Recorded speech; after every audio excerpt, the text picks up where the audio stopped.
Albert Einstein dikenal sebagai sosok yang tidak menerima agama dan konsep ketuhanan. Namun, ada sebuah rahasia besar mengenai kekaguman Einstein pada agama Islam, bahkan ia mengetahui tentang Nabi Muhammad SAW.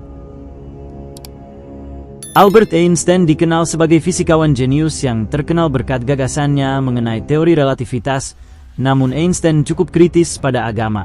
Meski Albert Einstein tak mempercayai konsep ketuhanan, namun faktanya ada satu kutipan Einstein yang menarik tentang Tuhan yang berbunyi, "Ilmu tanpa agama buta, dan agama tanpa ilmu lumpuh."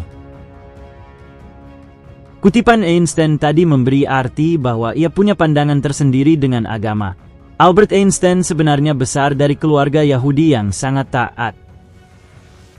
Dalam sebuah kesempatan, ia pernah ditanya mengenai keyakinan pada konsep ketuhanan yang ditawarkan oleh agama Samawi.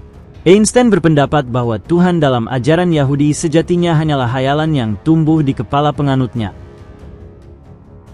Bagi saya, agama Yahudi sama seperti agama lainnya, yakni reinkarnasi tahayul, paling tak masuk akal. Mereka para penganutnya punya kualitas yang biasa-biasa saja. Saya tidak melihat ada yang istimewa dari mereka, kata Einstein dalam buku God Delusion.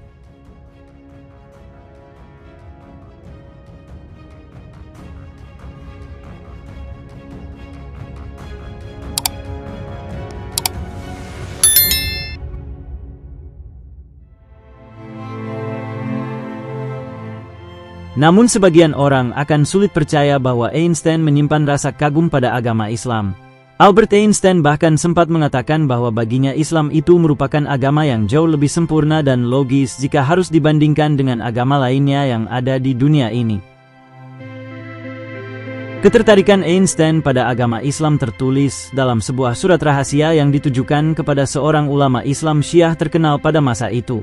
Dalam surat tersebut, Albert Einstein juga mengatakan bahwa teori relativitas yang selama ini ia buat memang mengacu kepada ayat-ayat suci Al-Quran. Tak hanya dari Al-Quran saja, Albert Einstein juga mengambil ilmu dari banyak hadis yang menunjukkan bahwa ia memang kagum pada agama Islam. Selain mengagumi Islam, Albert Einstein ternyata mengakui Nabi Muhammad SAW, bahkan ia terpesona dengan hadis-hadis yang disabdakan Rasulullah. Pengakuan akan ketahuan Einstein terhadap Nabi Muhammad tertulis dalam buku yang berjudul The Great Story of Muhammad. Saya yakin bahwa dengan pemikiran dan mentalitas yang tercerahkan, Muhammad mampu menjauhkan orang-orang Yahudi yang bermaksud menjatuhkan Islam yang hingga saat ini masih merupakan kekuatan besar yang memusuhi Islam.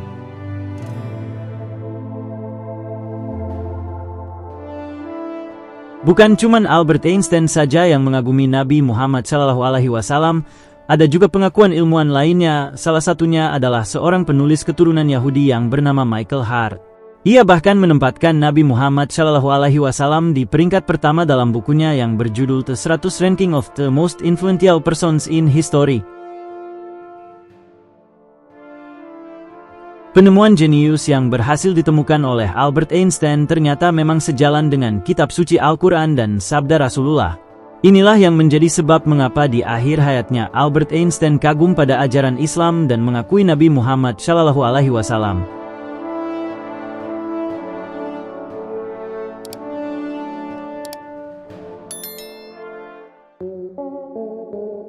Teori relativitas sebelum Albert Einstein.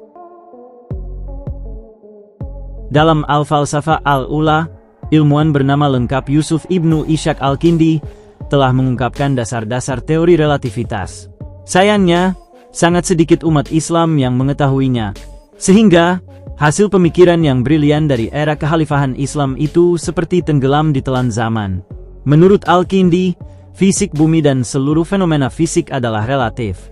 Relativitas, kata dia, adalah esensi dari hukum eksistensi. Seperti waktu, ruang, gerakan, benda, semuanya relatif dan tak absolut. Namun, ilmuwan barat seperti Galileo, Descartes dan Newton menganggap semua fenomena itu sebagai sesuatu yang absolut. Hanya Albert Einstein saja yang sepakat dengan Al-Kindi.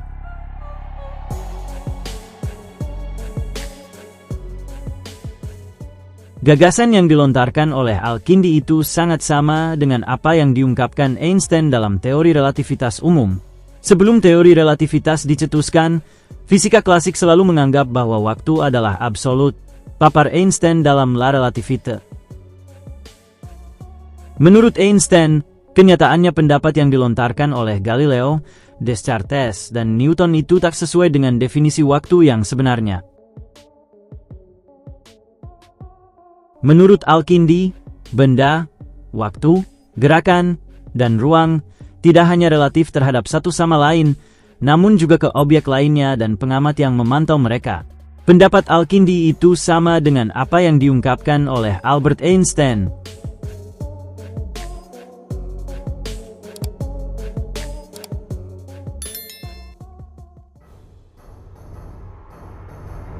Albert Einstein mengatakan bahwa tidak ada hukum yang absolut dalam pengertian hukum tak terikat pada pengamat. Sebuah hukum, papar dia, harus dibuktikan melalui pengukuran. Al-Kindi menyatakan bahwa seluruh fenomena fisik, seperti manusia menjadi dirinya adalah relatif dan terbatas. Meski setiap individu manusia tak terbatas dalam jumlah dan keberlangsungannya, mereka terbatas dalam waktu, gerakan, benda, dan ruang. Albert Einstein lagi-lagi mengamini pernyataan Al-Kindi yang dilontarkannya pada abad ke-11 Masehi. Dengan teori itu, Al-Kindi tak hanya mencoba menjelaskan seluruh fenomena fisik, namun juga dia membuktikan eksistensi Tuhan, karena itu adalah konsekuensi logis dari teorinya. Di akhir hayatnya, Albert Einstein pun mengakui eksistensi dari Tuhan. Teori relativitas yang diungkapkan kedua ilmuwan berbeda zaman itu pada dasarnya adalah sama. Hanya saja, penjelasan Einstein telah dibuktikan dengan sangat teliti. Bahkan, teori relativitasnya telah digunakan untuk pengembangan energi, seperti bom atom dan senjata nuklir pemusnah massal. Sedangkan, Al-Kindi mengungkapkan teorinya itu untuk membuktikan eksistensi Tuhan dan keesaannya. Sayangnya, pemikiran cemerlang sang pemikir Muslim tentang teori relativitas itu tidak diketahui oleh banyak orang. Bagaimana menurut kalian? Ada tambahan? Silahkan tulis di kolom komentar.